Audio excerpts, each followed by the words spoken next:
¿Qué onda mis hermanos de YouTube? Yo soy el Donitas Bimbo, les saluda y este es mi canal Donaji Economy. Vamos a comenzar hablando sobre el siglo XX. A ver, en la parte internacional tenemos una cosa muy importante. ¿Y por qué es importante 1903? Bueno, en 1903 nos vamos a retomar a algo que sucede en el continente asiático, en la Asia antigua, entre un imperio que estaba en su esplendor, mitad de su apogeo, que es el Imperio Británico, y otro imperio que apenas estaba subsecuente, como iniciando, vaya, iba de par en par, que era el Imperio Chino. Bueno, China antes, o sea, antes de conocerse, actualmente China es una potencia mundial, nadie lo discute. Antes, durante el siglo XX, China tuvo sus que veres entre Japón, algunas guerras niponas, pero no era tan considerada como una potencia bélica, ni económica, para ser sincero. Y al inicio del siglo XX, 1903, la Gran Bretaña quería controlar algo que se le conocía como el opio. A ver, para que ustedes se den un poco de contexto. Antes las drogas eran totalmente legales, o sea, a los niños se les daba cocaína para que en los dientes, para que no les tuvieran como dolor de muelas, con cualquier droga que tú quisieras y era totalmente legal, o podrías distribuirla, es más, era como si era como si comerciaras café, o sea, tú ibas a donde tú quisieras y traías droga de donde tú querías y la vendías y era totalmente legal. ¿Qué sucede en 1903? Bueno, en 1903 el comercio de opio, las naciones se dieron cuenta que las drogas dejan buena lana y la nación del imperio chino con el imperio británico querían controlar este comercio de opio en algo que se le conoce como la parte del mar Mediterráneo, que en su momento de apogeo, el primer apogeo de esa zona europea fue Constantinopla. Constantinopla se hace poderoso.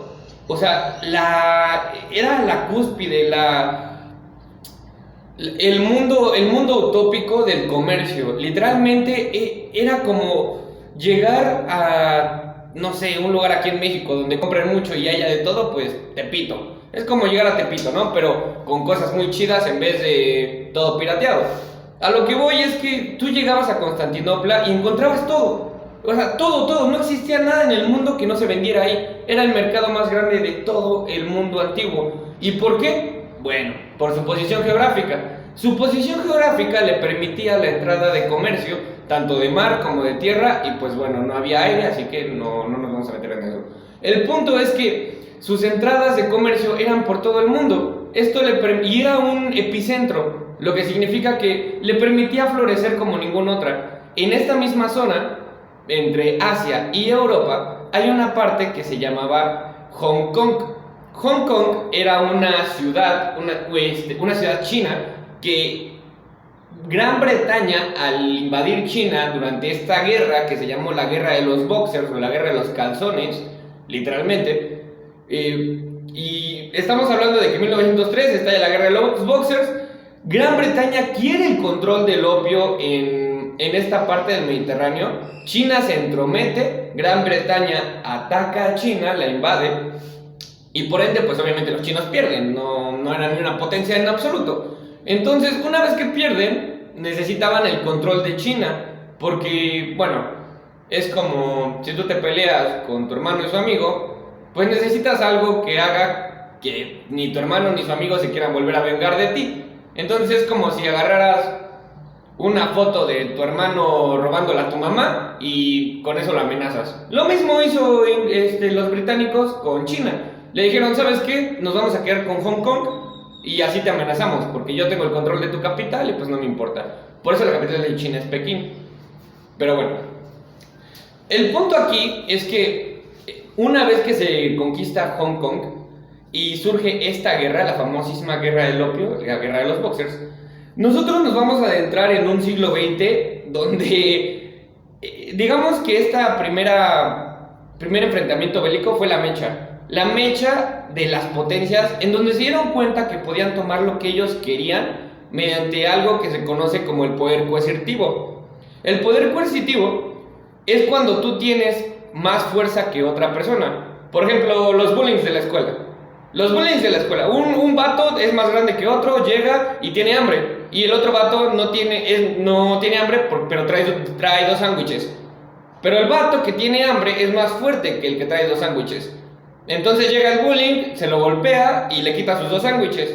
Exactamente así lo vieron las potencias del siglo XX. Las potencias del siglo XX dijeron: nosotros ya estábamos muy fuertes, ya somos muy chingones, pues bueno, veamos quién es el más débil. Así que empezó una carrera para ver quién la tenía más grande, en donde, curiosamente, todas las principales potencias militares de todo el mundo comenzaron a invertir millones después de esa guerra. Después del enfrentamiento chino-británico, todas las potencias del mundo comienzan a invertir un montón de lana en su cuestión armamentística para que al final, durante todo el siglo XX, se desatara peleas por todos lados. O sea, era como si... Es como si en tu escuela, en tu salón de clases, tuvieras a 5 bullings, pero después cuando todos se dan cuenta cómo pueden ser bullings, comienzan a aprender unos a pelear, otros a agarrar cuchillos, no sé, lo que sea, armas, granadas, todo lo que tú quieras, y entonces ya se vuelve... O sea, ya tienes un montón de chavos con...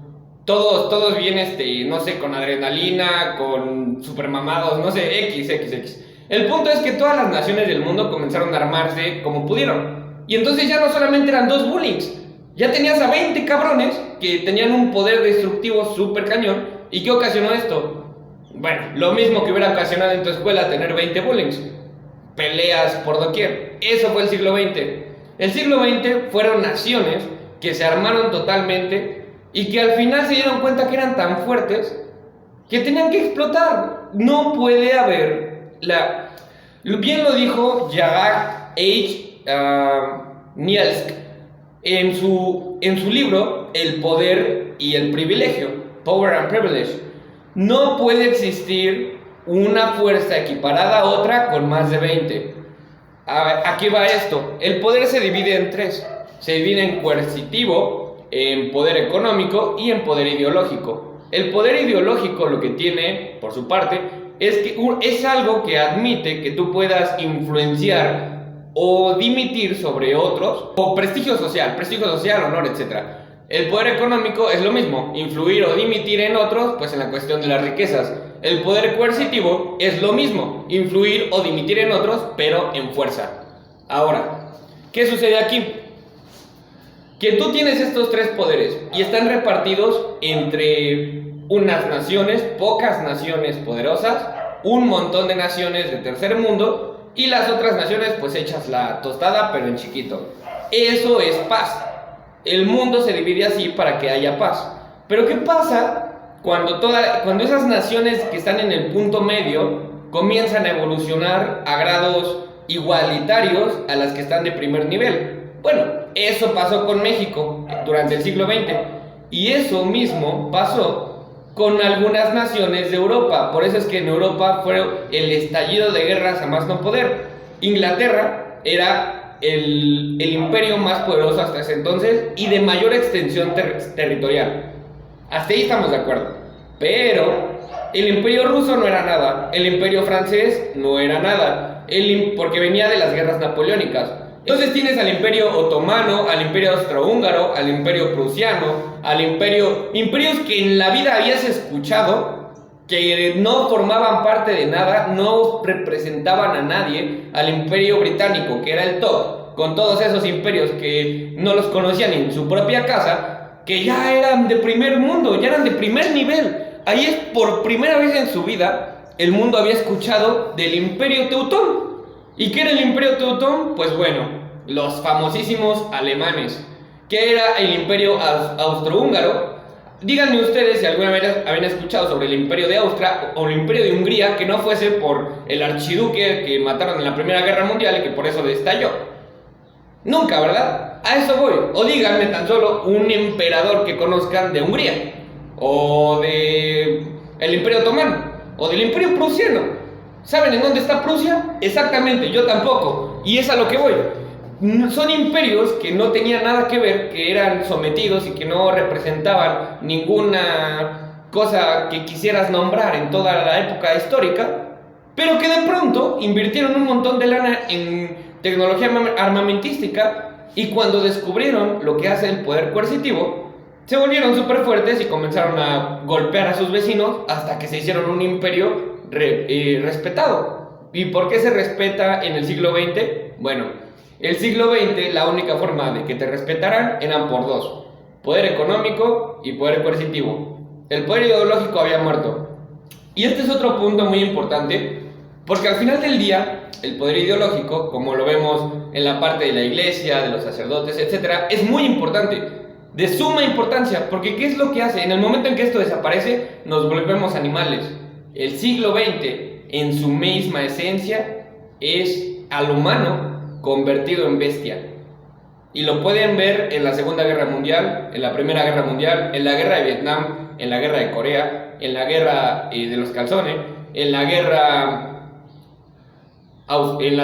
austriacas, en las guerras árabes. El siglo XX tiene aproximadamente unas 50, 60 guerras, y sin contar las guerrillas, claro. Y a lo que voy es esto, y ni las revoluciones, por supuesto, y muchísimas otras cuestiones bélicas que surgen porque son infinidades. Pero voy a eso. Tú puedes ver cualquier acto bélico en el siglo XX y te vas a dar cuenta de lo que puede hacerle un hombre a otro. Es un acto horrorífico.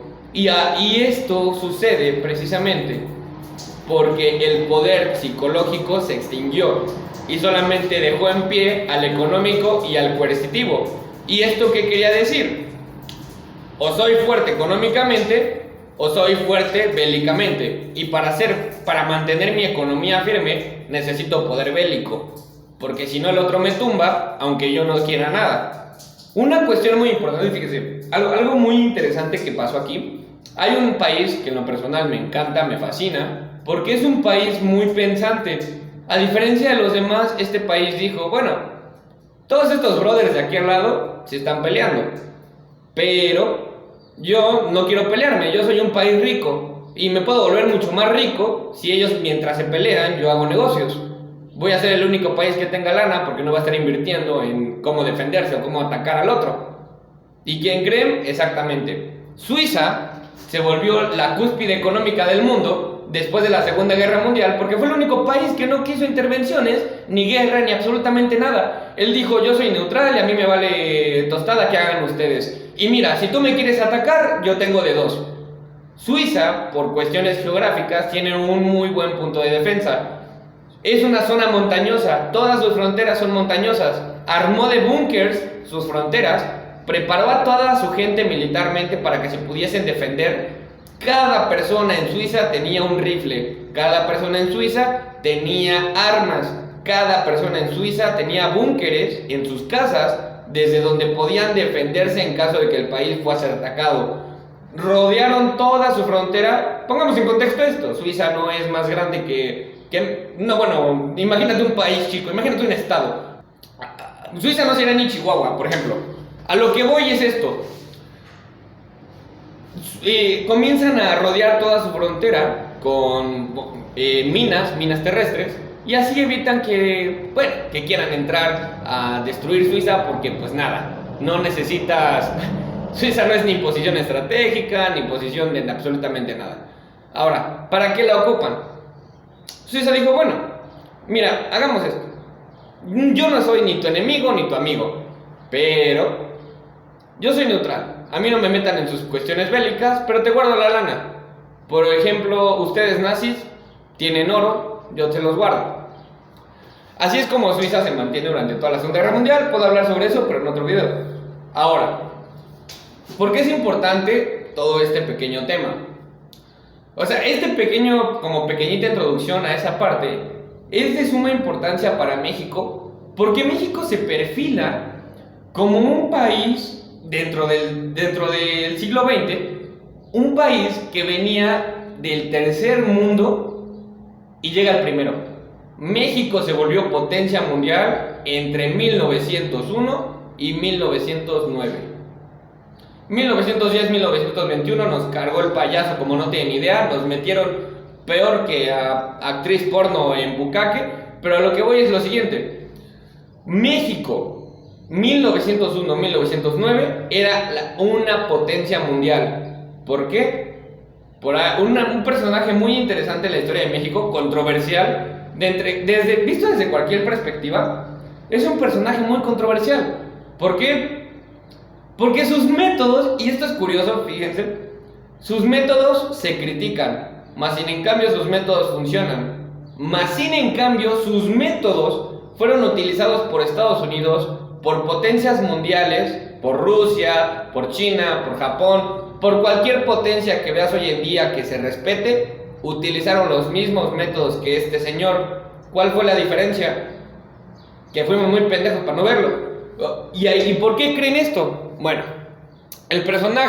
un personaje que luchó, que era cabo, que comenzó desde soldado, que comenzó desde lo más bajo que te puedas imaginar, hasta convertirse en general, y como general expulsó a los franceses de Puebla en el 5 de mayo, 1800 y tantos, no recuerdo el año, si les mentiría.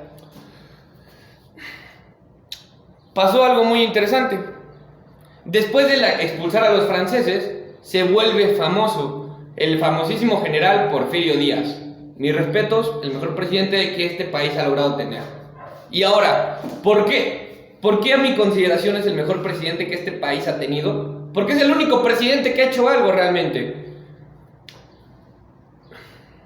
En esa época, si nos ponemos en contexto, Porfirio Díaz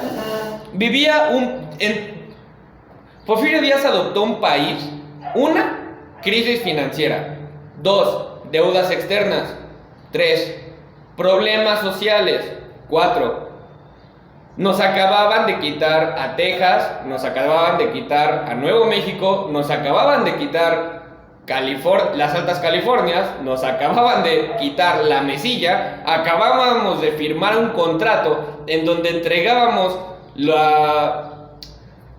los derechos de minería de la Mesilla, que prácticamente era como, para que pongamos en contexto, la Mesilla tenía una mina que valía unos 10,000 millones de dólares en oro. De ese tiempo, ese tiempo. Ahora tendrías que aumentarle unos 3 ceros a esos 10,000 millones. Pero a lo que voy, ese lugarcito de 15 kilómetros que se vendió, de esas concesiones de minería, valían 10,000 millones. Nosotros las vendimos en 10. El ingenio mexicano, ¿qué no? 10 millones por un terreno que según nosotros ya no valía nada, para que solamente en 10 días se lograra comenzar a hacer minería aérea o abierta, minería abierta, a cielo abierto, y descubrieron que había una mina de oro valuada en 10,000 millones de dólares. Ahora, después de todas estas decisiones muy sabias por los anteriores presidentes, por los anteriores gobernantes de nuestra gloriosa nación, llega este gran general y dice: a ver, yo tengo un país destruido, no tenemos educación, no tenemos cultura, no tenemos una sociedad firme, no tenemos ejército, porque todas nuestras armas, toda nuestra gloria, todo nuestro honor fue destruido, aplastado totalmente por invasiones, por invasores extranjeros, entre ellos intervención estadounidense, intervención francesa, segunda intervención francesa, etcétera, etcétera, etcétera. Y veníamos saliendo hace 100 años de una independencia, curiosamente, de España. Entonces, él quiere poner orden en el país. ¿Y qué es lo que tiene que hacer? Lo que exactamente hicieron todas las demás naciones. Todas las demás naciones aplicaron el mismo contexto de Porfirio Díaz. Porfirio Díaz no era un genio económico, no era un genio político, solamente tuvo sentido común. Hizo exactamente lo mismo que naciones europeas.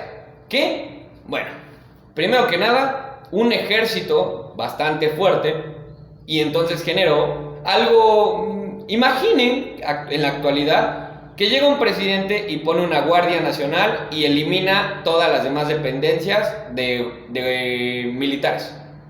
Ya no existe Marina, ya no existe Fuerza Armada. No. Todo es exactamente lo mismo. Eso hizo. Centralizó el poder militar en México. 1. 2.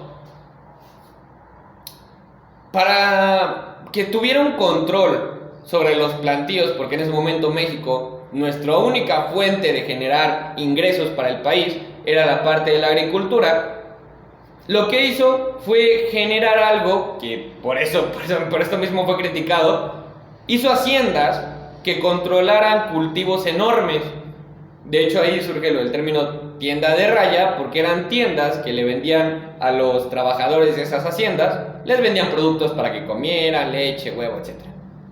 El punto es que él dentro de estas haciendas pone a los famosos hacendados, que en su misma expresión, hacendados, dueños de hacienda, eran simples terratenientes que no pertenecían al ejército, mas sin en cambio tenían poder igual o incluso mayor que un capitán, que un coronel.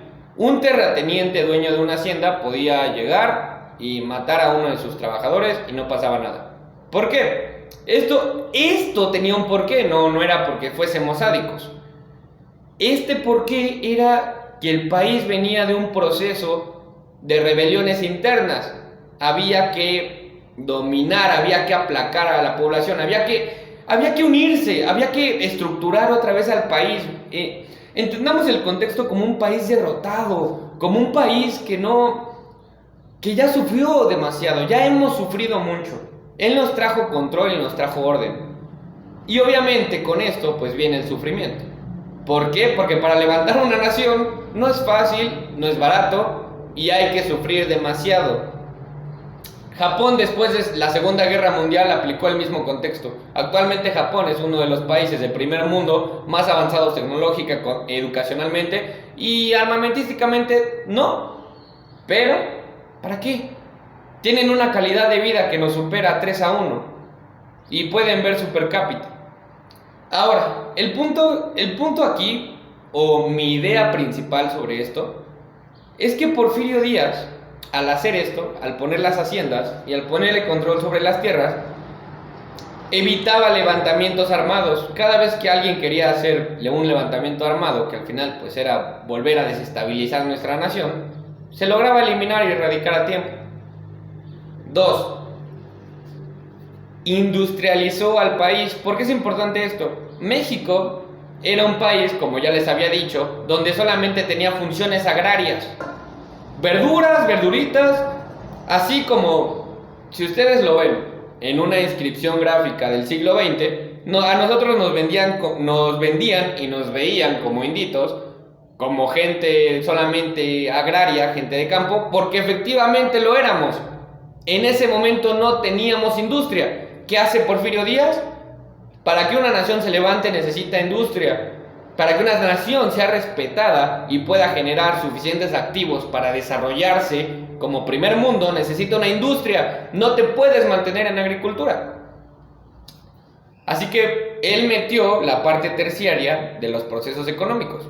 Industrializó el país. Y esto fue muy bueno. Que claro, otra vez, y es por lo que es controversial. Obviamente cuando lo industrializó, pues hubo personas que sufrieron. Obviamente van a existir personas que sufran, por lo que es muy criticado Porfirio Díaz, pero ¿qué nación no lo ha hecho? Inglaterra. Inglaterra, en sus 2 revoluciones industriales, tuvo más muertos que el COVID, para que te des una idea. O sea, fueron millones de muertos en todas las fábricas de carbón inglesas. ¿Por qué? Porque durante la primera revolución industrial, la principal fuente de energía era el carbón. Y en las minas de carbón se mueren. En los procesos para que el carbón llegue a funcionar, se mueren. Eso sucede. En Inglaterra se murieron, aquí en México también. Pero en México, ¿por qué nos criticaron más? ¿Por qué fue mal visto? Bueno, ahorita les explico por qué. Pero retomemos.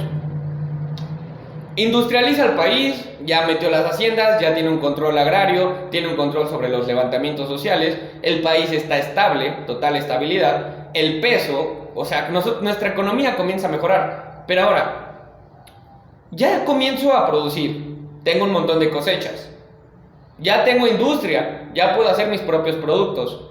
¿Qué es lo que me falta? ¿Cómo los transporto?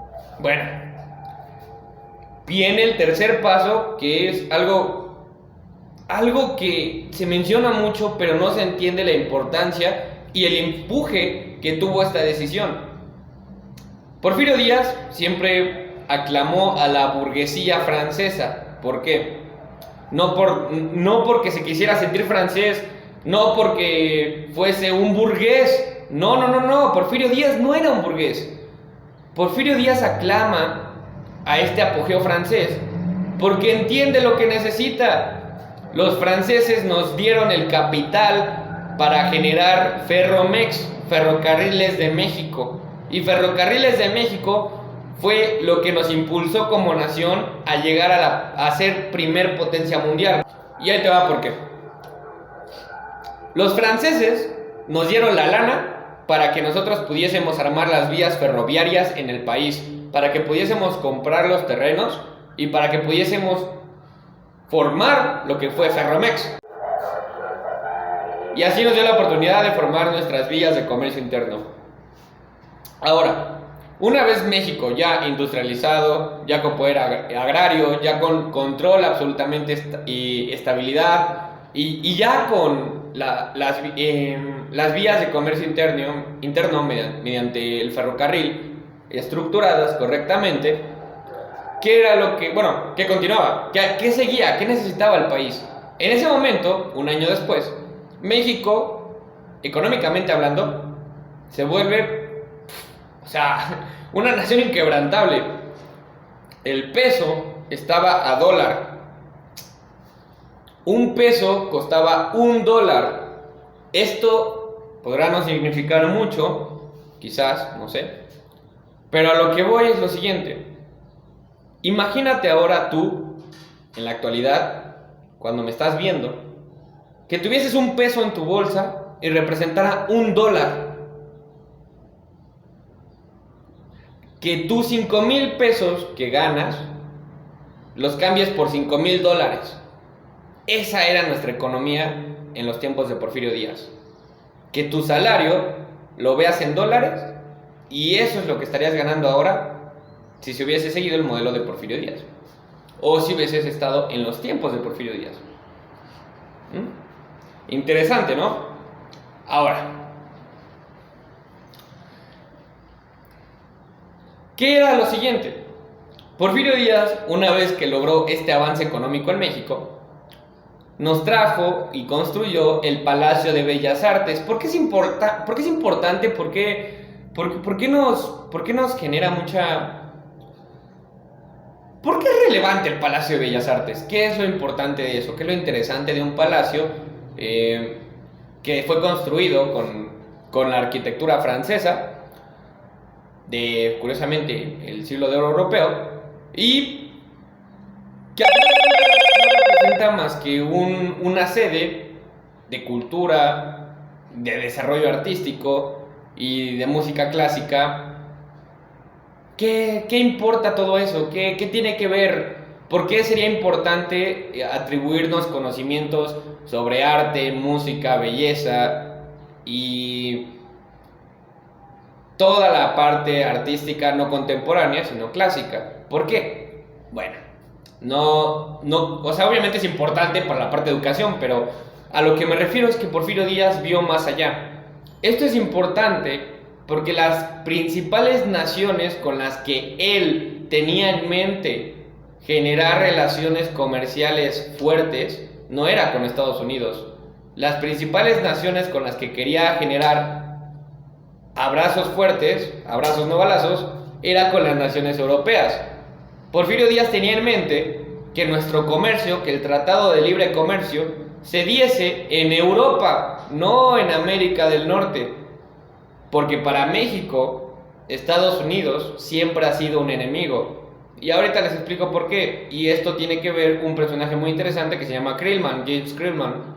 Pero para Porfirio Díaz quería hacer un enlace entre Europa y México mediante el Canal de Panamá para que así pudiésemos transportar todos nuestros recursos y seguir funcionando de la misma forma con una economía subsecuente y desarrollada. ¿Por qué? Por eso se necesitaba el Palacio de Bellas Artes. Porque la única manera en que esos países europeos nos respetaran y nos vieran como iguales e hicieran negocios con nosotros como iguales era que les demostrásemos que estábamos a su nivel. y que la aristocracia en México estaba al nivel de Europa. Lo demostramos en fuerza, lo demostramos en economía cuando industrializamos el país. Nos faltaba demostrarlo en arte y cultura. E íbamos encaminados a ese proceso. Antes de que sucediera lo más horrible, a mi consideración, de toda esta historia del siglo XX en México. Una de las cosas más horribles, porque pasaron muchísimas. Pero la cosa más caótica que le sucedió a este país, que le pudo suceder a este país, fueron los llamados caudillos revolucionarios. La revolución en México vino con la destrucción total del país y que nos pusiésemos de rodillas y se la chupésemos a Estados Unidos desde el siglo XX. Esa es la realidad. Ahora, ¿por qué? Bueno, déjenme defender mi punto.